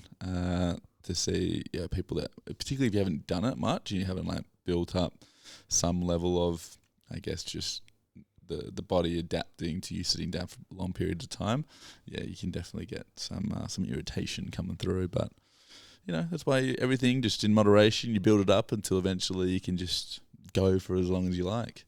Hopefully not a chili rim. Hopefully not. Hopefully not. So you've got a couple of weeks before you sort of fly off, and then I guess, what does the future of employment look like for Sam, given that maybe geology isn't quite the passion, do you still think that you'll find yourself back in that area, or are you thinking that this might be a full refresh to figure out what you'd like to actually do next? I want to have a full refresh. I realized that I want to have meaning on what I'm doing, and the job that I was doing wasn't really giving me that, and I didn't feel as passionate as many others within my team. And fair enough, it's a job. More often than not, some people don't have to feel passionate about the job as long as it pays the bills if they've got the needs.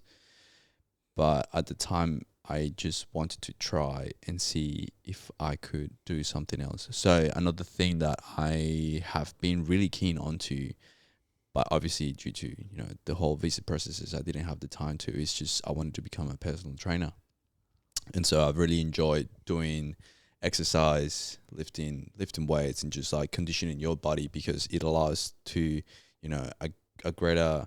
If you look after your physical health, then that follows through into your mental health. And then if you've got your physical and your mental health, then everything else in life starts to follow through very well.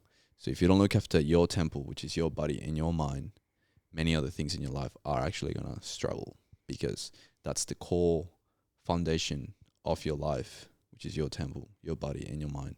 So becoming a personal trainer will be a thing that I would like. I trained a couple of friends back in the day when I had more time. So if you see me right now, I'm a little bit skinny. Well, I'm skinny, but I used to be a lot beefier. It's just my body type. I have to eat a lot and just train a lot. And back in the day, I was a little bit more fit. But if I stop, then I lose it all. Yeah. And doing those training sessions with a couple of mates and seeing them progress, I was like, oh shit, man. They thank me for it. And I was like, oh, it feels good. And I felt like the tears kind of like trying to come through my eyes. And I was like, just hold it, bro. Just don't show the emotion of like, it's mate to mate kind of thing. But I felt that sense of, fuck, I've done something and I've helped someone. And to me, physical health and physical activity has helped me through the darkest point of my life. So I just want to provide that to other people as well. Oh yeah, that sounds like a pretty damn good reason to get into something, if not a really good calling. If you have already had a moment of like, oh, this is something that not only have I really helped someone, but I would like to continue to do this for people.